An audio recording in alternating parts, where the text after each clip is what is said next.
It's 10 Count Vlog!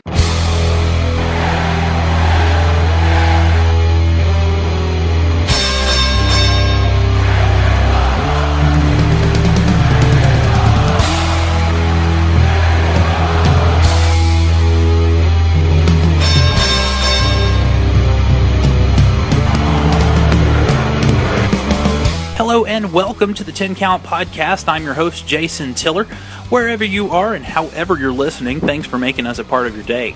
We're a fan and listener-supported podcast, and that means we bring this to you every Saturday for free for the foreseeable future. So the best way to support us at this time is to visit 10countblog.wordpress.com and tell all of your friends to do the same. Got Facebook or Twitter? We're there too. Give us a like on Facebook.com/10countblog or follow us on Twitter @10countblog. Possibly the biggest development of the week for 10 Count is that we are now on iTunes as well as SoundCloud. Be sure to subscribe to our podcast. You can find a link to do so on this article at 10countblog.wordpress.com. And that's how you support 10 Count Blog and help keep us going. We're trying to get 100 Facebook likes before tonight's Tri-State Wrestling Tag Team Warfare event. If we get there, we're giving away a pretty sweet prize pack with a 10 Count Blog t-shirt, a CD with our first 6 episodes of the 10 Count Podcast, and to top it all off, 2 VIP tickets to TSW Night of Champions in June. Tag Team Warfare goes down tonight at 7 p.m. Eastern Time at the Vincennes Eagles. So go out, like us on Facebook, share with all your friends and tell them to do the same, and then look for yours truly at the show. Trust me, I'm not hard to spot. Speaking of Tag Team Warfare, another big development this week was that we were given exclusive rights to reveal the card for that show. If you haven't been to 10countblog.wordpress.com and checked out our predictions article, you should go there now. Seriously, just pause the podcast. We'll be here when you get back. There's some pretty big matches on that card, and one of those features our guest this week, Will Bray. Will squares off in tag team action with his partner Hunter Love against TSW champion Zach Hogan and his partner Matt Diamond, and that one should be a barn burner. Will and I had a great time recording this podcast for you, and I have to admit, we got a little silly at times, as you'll hear. I'm also a little disappointed because for the first time my equipment failed me, and we lost the last 30 to 40 seconds of the podcast, and that's a shame because we had a really funny, spontaneous, and organic ending that may or may not have contained a few choice male anatomy references. So when you hear the podcast cut out unceremoniously, that's what happened. I know Will's a little disappointed as well. Either way, it was a great time sitting in Will's basement, hanging out and talking wrestling, tattoos, and all sorts of other nerdy stuff, and also taking a few shots at the big guy, Ryback. Before we move on, thanks to R.O.H for Snorkeling into Oblivion. It's the official theme for the 10 Count Podcast. Be sure to check them out on Facebook and download their latest album for free. You can click the link on this article on our website. So sit back, relax, and enjoy a beer or two. Here's our interview with Will Bray. If the phone rings again, whatever, we're just going to pause it and go again. So we're going to start off with the typical, hey, Will, how you doing? I'm fine. I'm in my parents' basement, in the middle of a move, blah, blah, blah. It's a cold, rainy day, and that's the intro, right? All right, yeah, I got it all done without your help. You did. You got it done. So, we're already recording, too. That was amazing. Yeah, absolutely. I just hit the button prematurely, and there you go. You're welcome. This is turning out exactly like Cole Cabana. So, Will, standard question. How did you get into wrestling? Whenever I was about 10 years old, I just remember flipping through the TV, and it was on. It was Randy Orton versus Ric Flair. They were recapping part of their feud, and I just couldn't turn away. So I started watching that, and Randy Orton was one of the biggest faces at the time, young up-and-comer, and I haven't looked away since. And that's fairly recent. I mean, of course, Evolution was 2003. 2003, yeah. So, I mean, it's not like it was a long time ago. A lot of people, when you ask that question, they'll say, oh, well, Andre and Hogan were the first matches I ever saw. And so you're a little bit younger. Talk a little bit about how it differs. I had to miss out on watching the Attitude Era live. I didn't get to see the Monday Night Wars or anything. I watched it, the ruthless aggression, SmackDown and Raw, where the brand split, and that's all that I knew was the WWE. So I look back at it now, it's like I started at the beginning of the end of the Attitude Era, going up into what we have the PG era now, and we have the wrestling era, pretty much, where we get all the indie stars like Finn Balor and Shinsuke Nakamura, Sami Zayn, Kevin Owens, all these more wrestling-oriented entertainers instead of what we had, the sports entertainment sports entertainers, the big muscly guys, it's guys that can work, not guys that can look like they can. And you fit that mold very well, and I'm glad you talked about that. When did you decide that you were going to become a wrestler? I wanted to say, I always wanted to since I started watching it, and I was given the opportunity a few years ago. My friend messaged me and said, hey, there's this guy who's teaching wrestling here locally, and you could get on. And I went to one of the training classes and started going to more and more, and then I met Sam Knight, and Sam Knight kind of took me under his wing, taught me a lot of stuff, and now I'm with my brother Benny, who worked in OVW with Rip Rogers, and I learned a lot from him.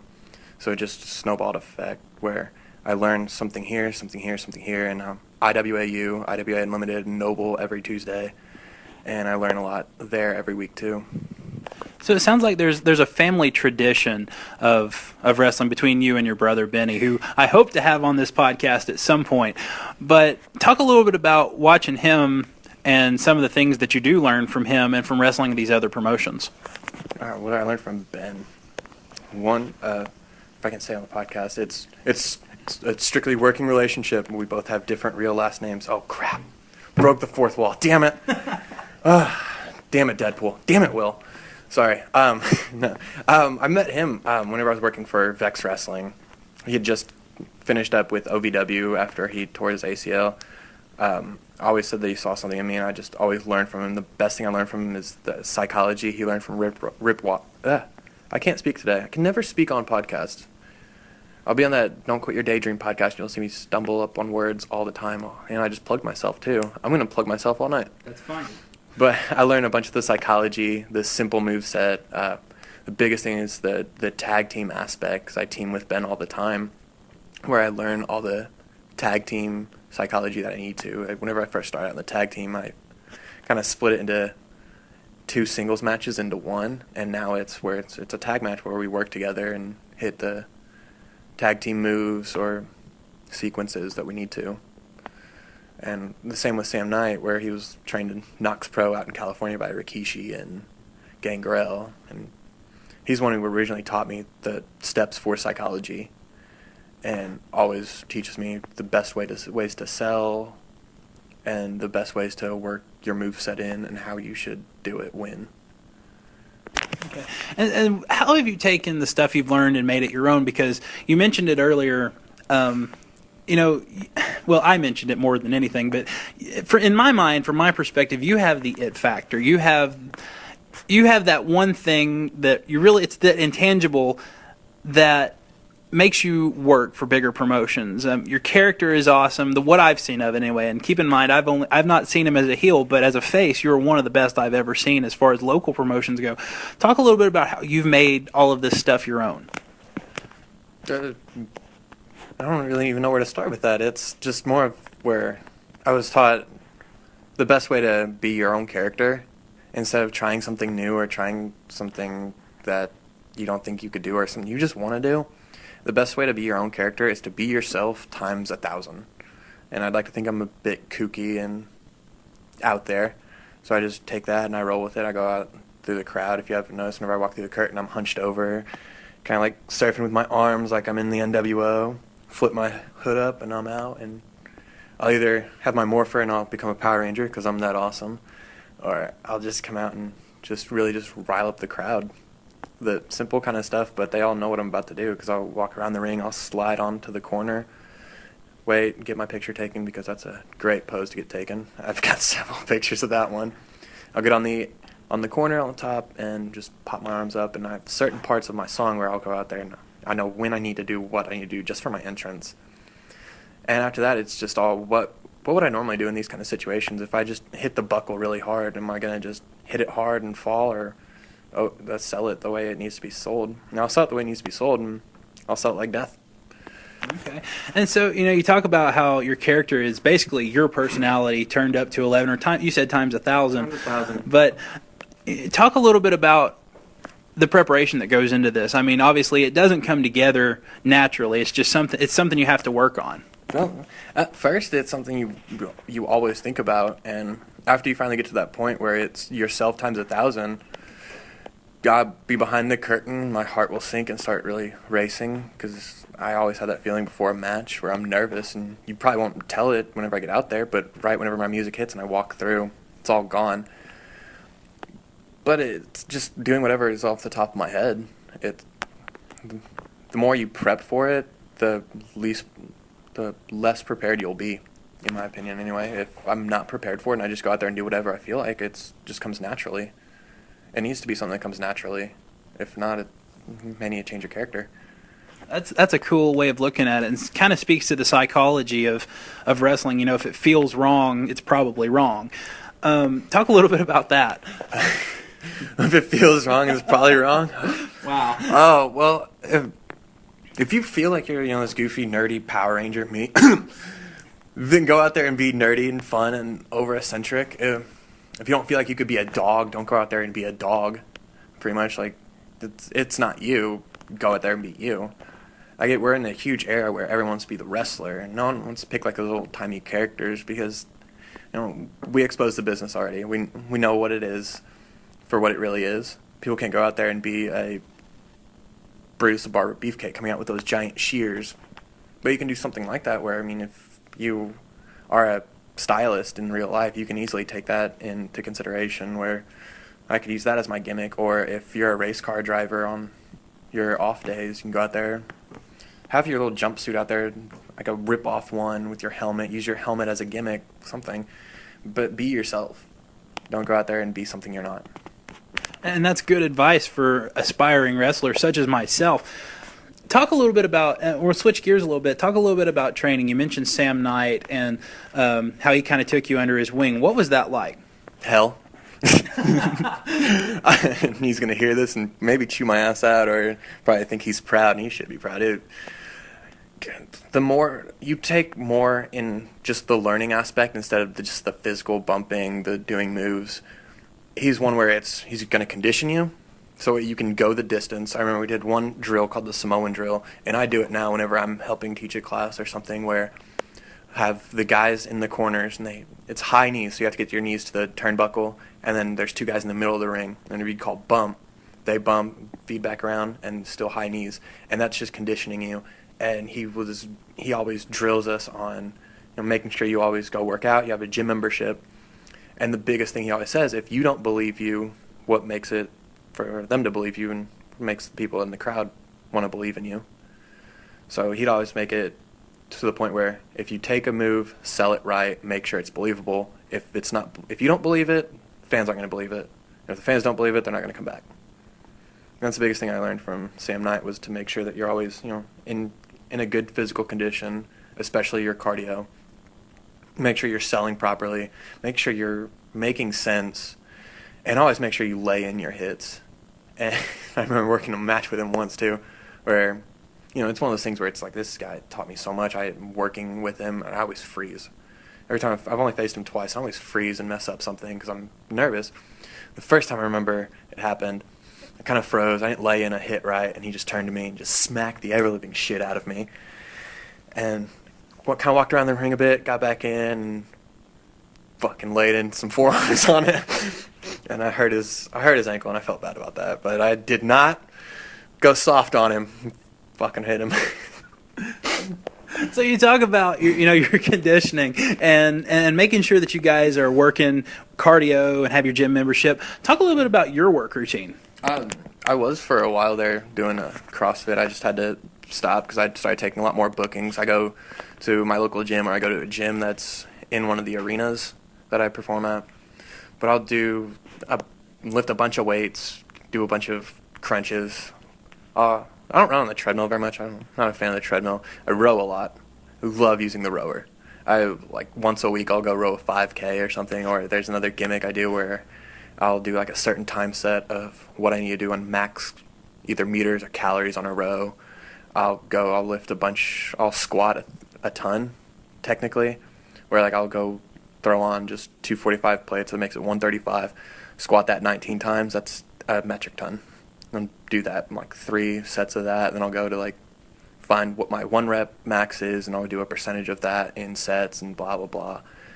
So I just do a lot of percentage lifting. That way it gets more toned, and kind of works everything. And I'll do a set like 8x8 of something where I'll do 8 reps of, say, just an overhead press to work on my shoulders. Do 8 reps, rest for 15 to 30 seconds, 8 reps, and I'll do that 8 times. And so it sounds like your routine is more to keep you, running fast and not necessarily stacked like Hulk Hogan or Scott Steiner or something like that. But I think it ultimately would take away from your character if you were a great big guy like that. But is that something that you in the future would like to do? Or God, no. I wouldn't mind, like my sleeves on my arms being a bit tighter. But I don't want to be like stacked like Hogan or Nash or Hall. I want like how Rollins and Ziggler are built. I'd love that. Or Okada or Balor, something like that. And I think that's the way the business is going. These guys who can work, as you said, and be quick and keep the matches up tempo and exciting. I think that's where the business is going because, long gone are the days where, say your prayers and eat your vitamins, brother. Hey, I still eat my vitamins, man. I got a bunch of those supplements upstairs. My opponents could say their prayers. I'm going to fucking knee him in the face. I'll super kick him in the face. You saw what I did to Zach Hogan. Come on. Get your mind out of the gutter. No, I want. Yeah, you don't have anything else to say. I know. I want, like my build itself. I want it to be 200 and cut, and I'm working on the being cut. I'm 187 now. Dropped 5 pounds on accident somehow. But by accident. By accident, yeah. I dropped pounds on accident. I'm trying to get up to 200. I'm at 187. I was at 192, and it's like fuck. Every female listener we have just said they hate you.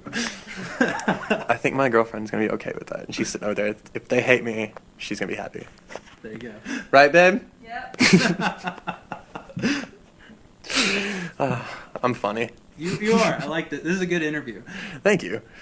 So, anyway, but yeah, the business is kind of going the way of the guys who are cut and can keep the match up tempo. Talk a little bit about what you're doing as far as, to kind of mimic these guys like Ziggler and Balor and some of these guys, but also, I don't want to insult you and say, oh, you're like those guys, because you're really technically your own character and you're different than anything I've ever seen. But, there has to be some learning opportunities there. Yeah, there's obviously a lot you can see in my moveset where it's because of them. Like I'll do a running famouser like Ziggler. I just try and tweak something a little bit because I'll do a running leapfrog kind of famouser instead of just the one straight forward.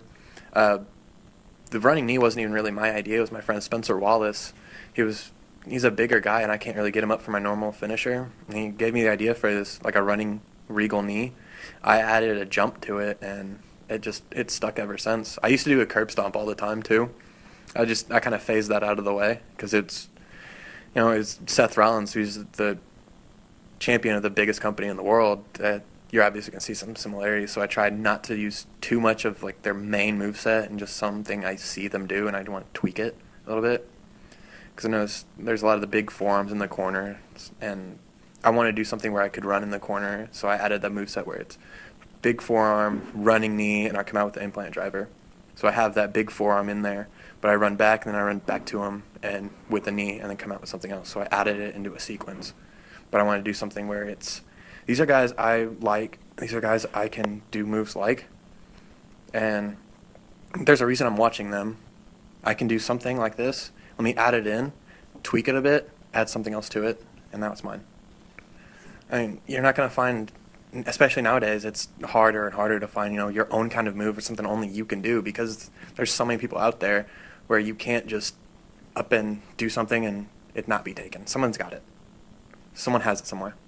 Yeah, it's really difficult to be innovative. I've noticed that, guys like Kevin Owens, they seem to excel at it. They do some really cool stuff like pop-up powerbomb. I don't know of anybody else that does that kind of stuff. But, as far as like curb stomps and, everybody's done the jackknife powerbomb. Everybody's done a curb stomp. Everybody's done the Goldberg suplex. What was it called? The jackhammer. So, it's how difficult is it to take sequences like that and change them up and make them your own? There's so many things where it's like that combination or the triple shot combo I've been doing, which I don't even have a name for. I've just only been calling it the triple shot, and you'll see it where it's the short TNA kick, the leaping knee, and a roundhouse, and I just smack myself in the face because I like the pain. And here it comes, Brock Lesnar. I was waiting for her to start singing Brock Lesnar's theme song. I kind of hope this stuff picked up what she says. Hope so. But it's like I will like sit and practice it. It's like, okay, I did that TNA. They're feeding like that, so what can I do from here? Where it originally started, where it's like going to be just the short kick and then the knee, and they could bump on that or feed into the corner into another sequence. And then after more watching it, it's like they could just stand there and then come back with the roundhouse, and then either they could bump on it, I can go attempt a pin, kick out, they feed to the corner, they just feed to the corner after the hit. And originally, the original thing I did with that big forearm in the corner is a forearm, and then I did a reverse STO into the turnbuckle. And I stopped doing that because I was like, wanted to keep up some tempo where I could use it in a comeback, where it's like I'm fired back up, boom, boom, boom, all that real quick. I don't even know where I got that little implant driver. I just had someone set up for like a DDT, and I just swung out, and I took it on my knees, and they spiked on it. I was like, I'm using this from now on. It's one of those things where it's like you gotta test it out, and you're never going to be completely done with it because it's always going to be an ever-changing thing. But whenever you find something, you're going to add on to it. It takes forever. I don't know how I'm wording this right, but whatever, I'm here. No, you're doing just fine. Thank you. I try. Yeah. So talk to me. Let's shift gears a little bit. We've talked about your moveset. We've talked a little bit, and I do actually want to ask you I guess we're not switching gears. No, we're not. We're not. Okay. Okay. So anytime I've ever seen you, of course, I haven't seen you in Evansville. I haven't seen you in Noble or Kentucky, but I've seen you in Vincennes at TSW. What do you not use there as far as like your top move or top rope move arsenal? Because I know that there's not a lot of room there. Top rope moves. Do you do any top rope I've moves? done a few top rope moves. I used to, whenever I first started, I used to do the Swanton Bomb. That's kind of played out.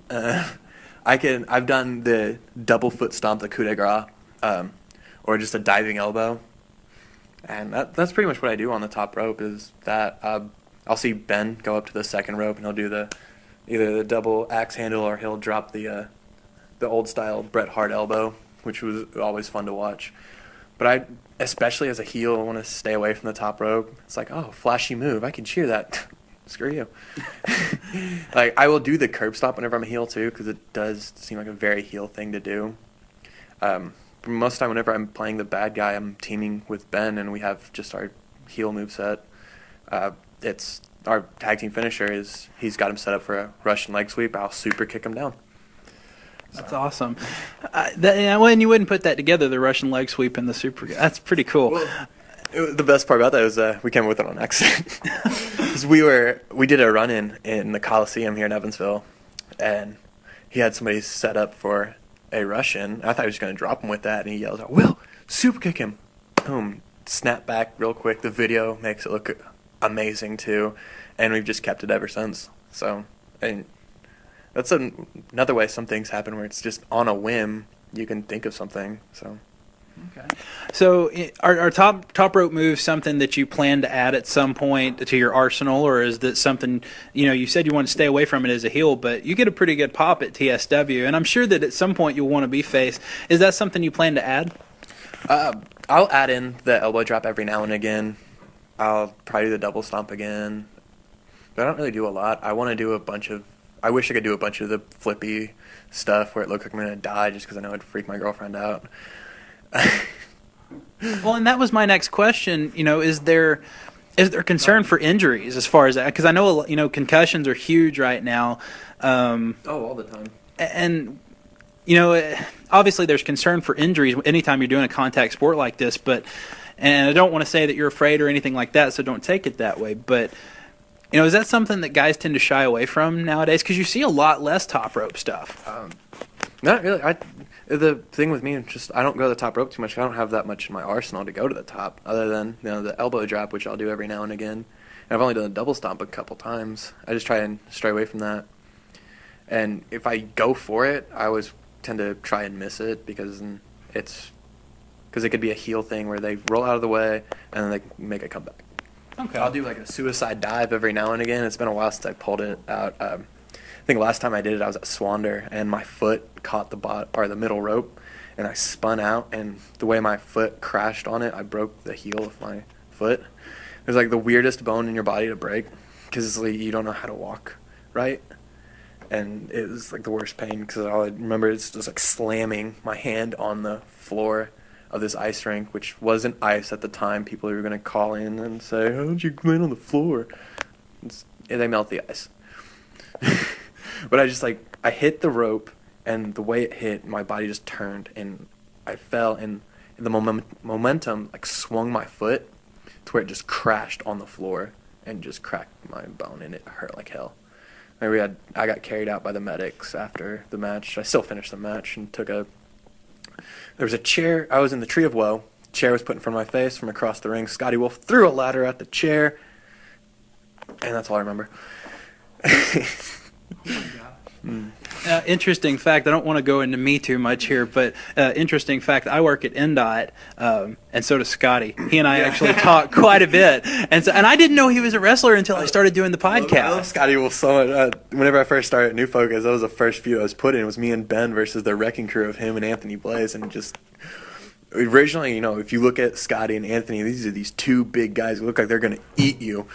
And they're two of the nicest guys I've ever met. You may think, whenever we're out in the ring together, we hate each other because we've had, this 1.5 year long feud between me and Ben and the Wrecking Crew. And, we're, the nicest guys in the world. And for some reason, we just clicked right from the very first night where we know how to reverse each other's moves or something, and we can do stuff. And it's an amazing kind of chemistry to have with people you just meet and you can click with. And Scotty Wolf is awesome. So yeah, and how he hears this and then just gives me a bunch of sends me presents. Scotty Wolf, send me presents. There we go. Scotty Wolf, send him presents. What's it like to have that kind of chemistry? Because obviously it doesn't happen with everyone. So when it's there, what's the difference between having that amount of chemistry and that level of trust in your opponent compared to somebody who you don't have that with? You feel a lot safer in the ring if you have that chemistry. You can feed off the crowd more because then you're putting on a good show for them. And everything just seems to run a lot more smooth. If you're in there with somebody you don't feel comfortable with, you guys don't have chemistry, I've tended to mess up a lot of things before and vice versa, where if you don't have that chemistry, you guys don't click well, it doesn't make it all that entertaining. And it's hard to do that. It's hard to have that chemistry with somebody where you can just go out there, first time meeting them, and just put on a good show. Like I said, that match Zach and I had at Proving Ground, it was only the second time we'd ever faced each other. The first time was only a 5-minute match. The second time, we got this 20-minute time limit, and we went out there, and just everything clicked really well. We were able to talk to each other and just feed off the crowd, bring them up, bring them down, and just blow their minds.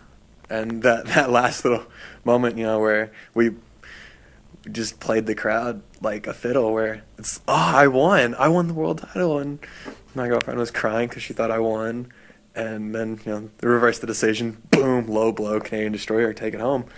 It's one of those chemistries where you can't really find that anywhere. It just happens. And I have that with Zach, I've had it with Ben, and I've had it with A.T. Brooks before, where we can just read off of each other and it happens. So it's something that just you magically find. You can't look for it. So talk a little bit about, and I'm going to ask you to give away a couple industry secrets here. I don't know if I can do that. we talked. You talked a little bit about you got in the ring with Zach. It was the second time that you had wrestled with him. How do you get in there and talk? I mean, how do you communicate in ring like that? Because just from a personal, I don't know how this works perspective. That is a very good question.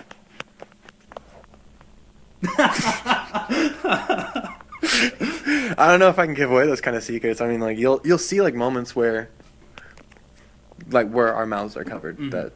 That's pretty much it. If we're covering our mouths, the referee's there for a big part of the reason too. We can tell the ref something to go over and tell your opponent something. That's all I'm giving you on that. Because I could probably eat shit for saying that. And that's fine. I don't want to get you in trouble or anything, but with lower level performers, you see that talking. You see them; they don't get their mouth covered. They don't really talk to the referee. They actually, you can see them talking in the ring. You see it on WWE. You see it on Ring of Honor, Lucha Underground. Any of these big shows, you can still see these people. how much practice does it take to get to a point where you can communicate without letting the crowd know that you're communicating? Oh, it fucking takes forever. That's why another reason why I love having the long hair is like it's down in my face. I'm like, oh yeah, I can just move my lips and speak, and it's covering my mouth. And unless you're really looking for it, you don't have. They don't see it, you're good. But it takes a lot of practice. You got to know when to call things to. That's why you get in those rest holds and you lock it in, cover the chin. The hearing is the worst part because you want to try and speak low, so that way no one else hears it. And you got to try and listen to them. Okay. And I think the casual fan probably wouldn't be looking for that, and even smart marks like me probably wouldn't either. But so let's go a different direction. We'll get away from that uncomfortable topic, and we will we'll talk a little bit about your journey. You've wrestled for several different companies. What's it been like to get to each of those places? I mean, is it just you walk in, show up off the street, I'm trained, I want to wrestle, or do you have to get a tryout? I mean, how does that work? A lot of it has been where it started. Johnny Richards saw me wrestling for a company that's no longer around, and he messaged me and was like, I want to book you on this date, and we want to use you. And it started there, and then other people started seeing me, and I'd get booked other places, and I'd make friends on other rosters, and they'd want to get me booked there and there, and it's more of a networking yourself, where you go here, it can also get you here, where people are going to come see you, and other like promoters or other workers from other shows can be there watching, and if they like you, they're going to try and get you on at this show, where I was working SMPW, where I met Joey O'Reilly, and he got me where I got booked at UWC up in Georgetown. And that also got me booked at IWAU. Working with Johnny got me booked at New Wave, and it got me booked at TSW. And that got me booked at WWA was more of Ben working down there, and Teddy King seeing me work at New Focus. And EWA seeing me work New Focus, they wanted to book me. So it's all like, if the more you work, the more you get exposed. The more exposure you get, the more places you can go work. And that's all that it started. It's making friends with people. If your friends like the work you do, then they'll help you. And which I'm very thankful for, because I have friends like Joey O'Reilly. I have friends like Teddy King and Benny Bray, because it's helped out a lot. So what's it like working for so many promotions? I imagine that it kind of takes a toll physically. It's pretty cool. Like, yeah, working in all the different rings, 'cause there's different, like, some are really stiff, some are really soft. It's more like in the back, like your first time going in the locker room, you have no idea what to expect from people, because you don't know if they're going to like you or not. And I've been thankful where the locker rooms I've been in, I feel like I really mesh well with them, because we're all a bunch of nerds and we just joke around.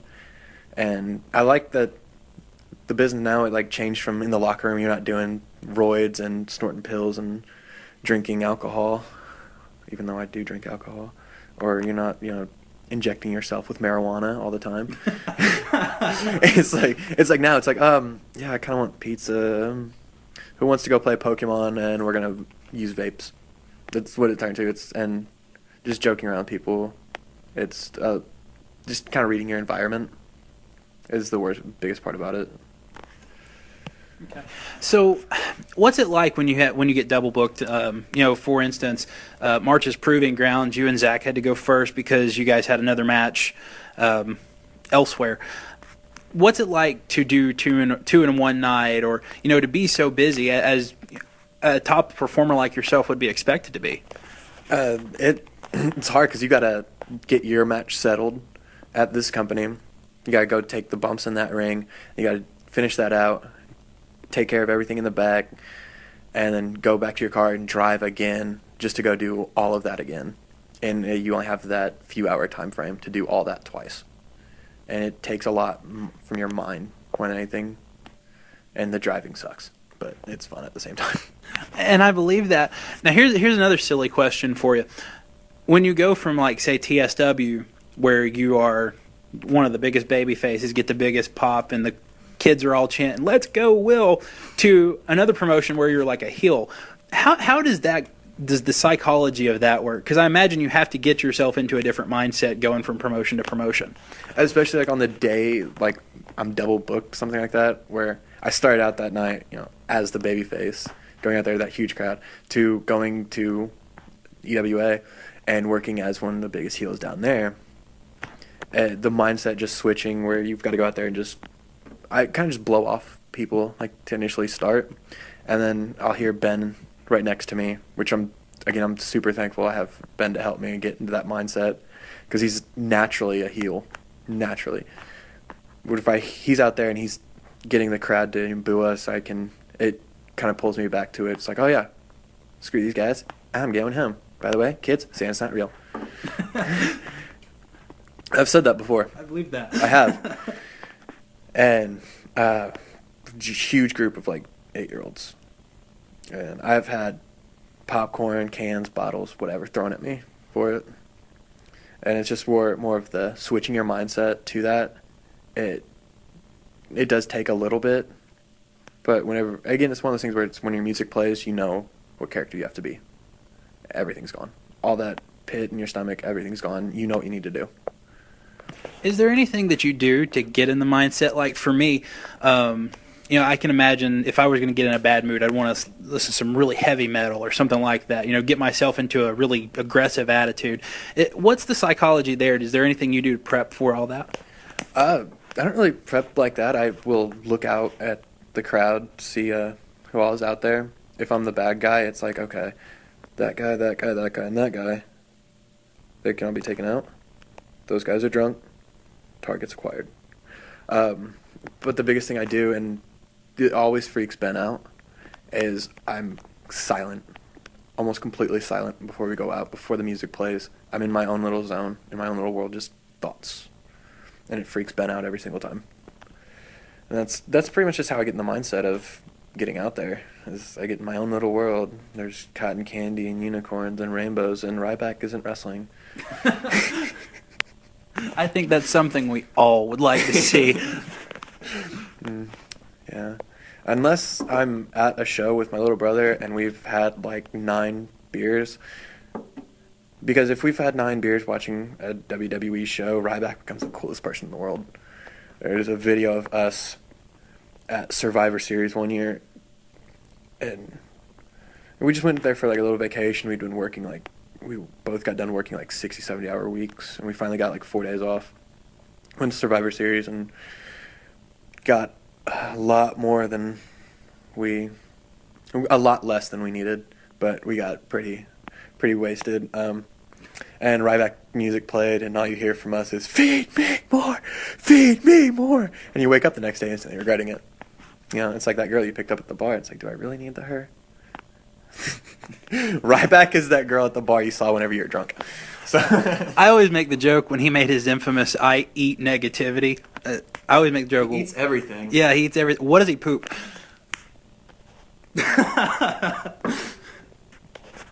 He probably shits out shitty wrestling. That or CM Punk moves, right? Shots fired! Yeah. Okay, we'll get off that topic. All right, so Will, I want to talk to you a little bit about your personality. You seem to be a very '90s-esque kind of kid. You come out with the Power Ranger. You have the Power Ranger tattoos.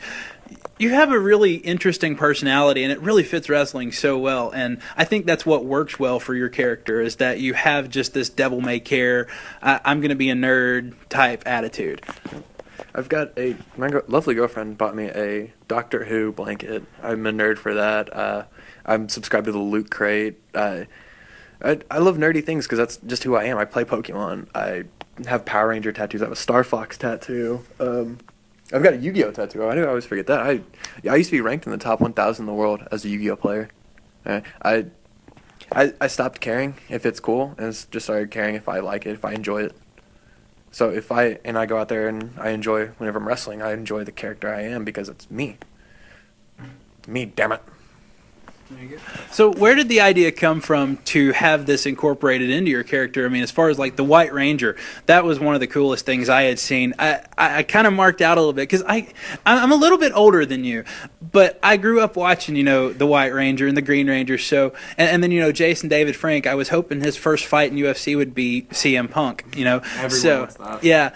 So talk a little bit about how you incorporate that in and where the idea came from. Dude, it's one of those things that I've always liked it. It's something I like. It's me. So I'm going to go out there and do it. My friend Joey O'Reilly, who I've probably name dropped about 4 or 5 times. Hi, Joey. He does the Green Ranger stuff too. So we're at IWAU. He either has his Green Ranger trunks or he has Green Ranger tights. And there was a tag team match we wrestled at UWC. The only time him and I have ever been across the ring from each other is the first match I ever had my White Ranger tights. He wore his Green Ranger tights. And you will hear on commentary the commentator messing up, calling it the Green Ranger versus the Gold Ranger. Oh, I know, right? I know. But I mean, I can't really blame him because he's probably like 4 or 5 years younger than me, so he didn't grow up with it. And the tights I have are just the shield. It's black and gold, but get your facts straight. Come on. Yeah, absolutely. If you don't know the White Ranger, just stop. So talk a little bit about what's coming up for Will Bray. Well, I've got my Tuesday shows at IWAU in Noble, Illinois. Those, again, happen every Tuesday. And once every other month on Fridays, IWAU has their monthly shows. And now we're moving to a new location for the Friday night shows because the crowd's getting so big and so loud and, don't want to tear the place down. We've got Tag Team Warfare coming up, which I said you said this is going to air the night of Tag Team Warfare. It is. Where I have a mystery partner take on Zach Hogan and Matt Diamond. See, that's going to be a fun thing. So I'm going to finally kick Zach Hogan's ass again, even though I'm probably going to hang out with him and get a beer later. I've got, New Focus Wrestling coming up starting June 1st. We have Wednesday shows, which I'm excited for. I'm going to start working WWA shows. We'll be down there on the 16th, after this airs, for their Fandomonium, where they get to vote for who they want to face. And I'm one of the people you can vote for. So, guys, whenever you're listening to this, make sure you go back in time and vote for Will Bray. All right? I know you guys can get in the TARDIS, find the doctor, and go back in time. Vote for me. There we go. Vote for Will via time travel. There we go. Use the TARDIS, time and relative dimension and space. So you talked about, how you got me you got me out of sorts now. You got so much going on, Will. You're such a busy guy when it comes to wrestling. Is this something that you want to do like as a full-time career? I've always wanted to do it. If I could make a living doing it, that'd be the world's greatest thing. I wouldn't want to do the WWE as much. I know a lot of people that's their dream. They want to go to WWE. I would love nothing more than to have that moment at WrestleMania like Rollins had in 2015, where at the very end of the show he's holding up the title and the fireworks going off in front of 80,000 people. But I think I'd enjoy more like wrestling the indies, like the bigger indies like New Japan and Ring of Honor, where you have these huge high-profile matches, but you can also work the indies still, which I think would be a lot cooler because you get to see more and you get to have your own schedule instead of 300 days a week or 300 days a year. Yeah, guys, there's 372 days in a week. All right, thank you. That's what we're going with from now on. So, talk a little bit about the style you would want to work if you ever did become a contracted professional wrestler who makes a living. I said wrestler. All right, I'm the only one botching their words tonight. That's okay. All right, yes. So talk about what you would want to do as far as style goes. I know some of these companies, they wrestle a little stiffer. Some of them wrestle a little softer. What do you prefer in that? I just want to continue doing the style I'm doing. If it's what got me to the dance, I don't want to change it up that much. I can lay in my hits harder. That way it looks a lot better on TV, but I don't want to change up my style too much, and then I change myself for no reason. What got me to the dance is what needs to keep me at the dance, pretty much. So I'll keep the same moves. I'll knee people in the faces. I'll super kick more, or probably less, especially if you're in the E. And if I'm facing the Young Bucks, I just want them to super kick me forever. But that's another story. All right. And Will, we're Young running. Bucks, I'm calling you out. There we go. Young Bucks have been called out here in Evansville, Indiana, in Will Bray's basement. Will, we're about out of time. How can people support you? Go follow me on Twitter at WillBrayDT. Follow me on Instagram. It's White Light Will. because that's the story arc that Tommy became the White Ranger. And I'm also on Facebook. You can find me on there. Tinder, you can swipe right. I'm also on heroin. Okay. So I'm not on heroin, people. But find all that. I'm going to sign a 8x10 for him before he leaves. Come to my table. I've got shirts coming out soon. Come buy an 8x10. Give me money. Or, go to strongstylebrand.com. They are my sponsors. Go buy yourself a t-shirt, a hat, a sweatshirt, sock hat. Use the promo code WillBray and it gets you 15% off your order. Plug. That is a plug. I've never had an actual. I've never had an actual plug on my show. So that you have moved up in the world when you're getting actual sponsored wrestlers. Oh my gosh. Special thanks again to Will Bray for being on the show today. It was a great time for me, and I can only hope he had as much fun as I did. Before we go, let's get to some upcoming events. Tonight, Tri-State Wrestling presents Tag Team Warfare from the Vincennes Eagles Club on Willow Street in Vincennes. Doors open at 6 p.m. Bell time is at 7. That's on Eastern Time. Admission is $5. All proceeds go to the Embra River Head Start program. Look for 10 Count Blog while you're there. TSW's been gracious enough to set us up a media table. Help us get to 100 Facebook likes before bell time, and we'll be giving away that sweet prize package. Next Saturday, April the 30th, New Wave Pro Wrestling in Terre Haute presents New Wave Pro Wrestling Live. Bell time is at 6 p.m. Eastern Time at the New Wave Arena at 1439 Ash Street in Terre Haute. There's also a VIP experience that starts at 5:30. Tickets for that are $10 in advance, $15 at the door. General admission is $5 in advance and $10 at the door. Coliseum Championship Wrestling in Evansville presents Redemption on May 28th at the historic Evansville Coliseum at 300 Court Street. Tickets are $10 at the door, $5 with military ID, active or retired. Baby goats, that's kids, 5 and under, are free. It all goes down at 6:30 p.m. Central Time. Wednesday, June the 1st, New Focus Wrestling will be at the Evansville Coliseum. Match card features names like Tracy Smothers, Xander Kelly, Will Bray, Zach Hogan, Cliff Compton, and many more. It all goes down at 6:30 Central Time, Wednesday, June the 1st at the historic Evansville Coliseum at 300 Court Street. Tickets are $10, active military, and kids 5 and under are free. One bigger promotion, WWE Monday Night Raw is live from St. Louis on May the 2nd. That goes down at the Scott Trade Center at 6:30. If you want to go see that show, check out the WWE app or your local Ticketmaster outlet. Don't forget to support all of these promotions by liking them on Facebook and following them on Twitter. Search for any of them by name. I promise you'll find them. There's also a page on 10countblog.wordpress.com where you can link directly to all of those great promotions.